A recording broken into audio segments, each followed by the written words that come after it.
नमस्कार बहनों, आज हम लेकर आए हैं कार्तिक महात्म्य का अध्याय 10। राजा पृथु कहने लगे, हे महामुने, आपने कार्तिक मास में विष्णु भगवान की पूजा का महात्म्य सुनाया। इस मास में यदि अन्य किसी देवता का पूजन या व्रत हो तो वह भी कहिए। तब नारद जी बोले, हे राजन, शुक्ला पूर्णिमा को ब्रह्मा जी का व्रत, कार्तिक कृष्ण चतुर्थी को गणेश जी तथा अष्टमी व अमावस्या को भी लक्ष्मी जी का व्रत किया जाता है। जो कुमारी कन्याएं कार्तिक मास में इस व्रत को करती हैं उन्हें संयोग्य वर मिलता है। यदि विवाहित स्त्री इस व्रत को करे तो उसका सुहाग अटल रहता है। प्रातःकाल स्नान आदि से निवृत्त हो चंदन आदि से श्री गणेश जी का पूजन करें। फिर सायकाल गणेश जी का पूजन करके चंद्रमा का उदय होने पर उसको अर्घ्य देवें। तत्पश्चात उत्सव मनाते हुए भोजन करें। सधवा स्त्रियों को अपने सुहाग की रक्षा के लिए यह व्रत अवश्य करना चाहिए। नारद जी बोले, हे राजा पृथु, अब हम इस व्रत का एक इतिहास तुमको सुनाते हैं, ध्यानपूर्वक सुनो।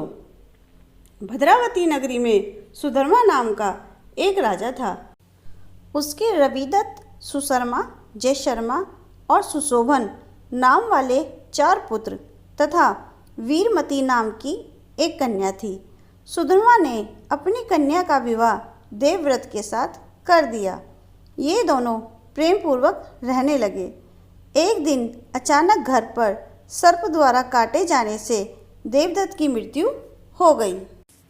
यह देख वीरमती जोर जोर से रोने चिल्लाने लगी।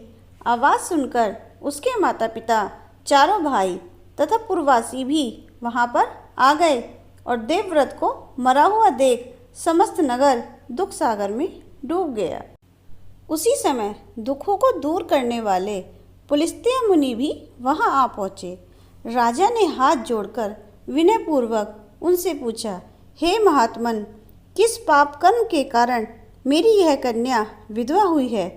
तब पुलस्त्य मुनि ने कहा, हे राजन, कार्तिक मास में गणेश चतुर्थी का व्रत न करने के कारण ही यह कन्या वैधव्य को प्राप्त हुई है। फिर पुलस्त्य जी कहने लगे कि एक समय दैत्यों के नाश का उपाय खोजने के लिए ब्रह्मा, विष्णु, महेश तथा इंद्र आदि सब देवता एकत्रित हुए। उस समय ब्रह्मा जी ने कहा कि गणेश चतुर्थी का व्रत संपूर्ण दैत्यों का विनाश करने वाला है। तब सब देवताओं ने कार्तिक कृष्ण चतुर्थी का व्रत किया, जिससे दैत्यों पर विजय प्राप्त हुई। विजय होने के बाद समस्त देवताओं ने गणेश जी से कहा कि वर मांगो। तब गणेश जी ने कहा कि जो स्त्री कार्तिक कृष्ण चतुर्थी का व्रत करे उसका पति चिरजीवी तथा जो न करे वह विधवा हो। अतएव समस्त स्त्रियों को यह व्रत अवश्य करना चाहिए। पुलस्त्य मुनि बोले, हे राजन, तुम्हारी कन्या ने इस व्रत को नहीं किया था, इसी कारण वह विधवा हुई है। यदि अब भी यह इस व्रत को करे तो उसका मृत पति जीवित हो सकता है। इतना कहकर पुलस्त्य मुनि चले गए। तब राजा ने अपने जमाता का शरीर तेल में सुरक्षित रखवा दिया। इसके बाद जब कार्तिक मास आया तो उसकी कन्या ने विधिवत व्रत करके उद्यापन में ब्राह्मणों को दान दक्षिणा देकर उन्हें संतुष्ट किया, जिसके प्रभाव से उसका मृतक पति पुनः जीवित हो गया।